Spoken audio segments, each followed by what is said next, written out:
Ya, kita beralih ke informasi selanjutnya, pemirsa. Peristiwa kebakaran di Jalan Slamet Riyadi, Lorong Karangkuang yang menghanguskan 16 rumah menimbulkan duka tersendiri bagi para warga, sehingga mereka kini harus mengungsi dari tempat tinggalnya. Kebakaran yang terjadi di pemukiman padat penduduk, tepatnya di Jalan Slamet Riyadi, Lorong Kuang Karang, yang menghanguskan 16 unit rumah menyebabkan warga terpaksa mengungsi di posko darurat. Ketua RT 3 mengatakan untuk posko darurat saat ini baru tenda yang didirikan oleh kelurahan. Bantuan yang diberikan sudah cukup banyak dari beberapa pihak seperti Dinas Sosial Provinsi.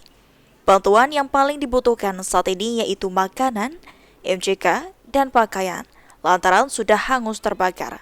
Sementara obat-obatan sendiri, saat ini baru ada posko untuk pemeriksaan kesehatan. Yang paling utama itu ya makanan. Makanan sudah itu MCK, pakaian karena pakaian sudah terbakar semua, tidak terselamatkan. Untuk obat-obatan sendiri apakah sudah ada bantuan, Pak? Obat-obatan untuk sekarang masih belum, mungkin baru ada puskes saja, cek-cek.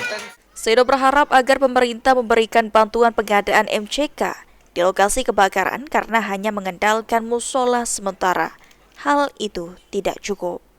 Sementara itu, salah satu korban kebakaran, Hendra, mengatakan sementara ini dirinya mengungsi di posko darurat yang paling dibutuhkan oleh para warga saat ini, yakni makanan dan juga pakaian, karena tidak sempat untuk menyelamatkan harta benda ketika terjadi kebakaran. Fungsi di Bagus ya, Pak.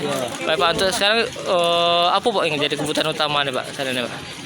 apa makan apa segala macam, baju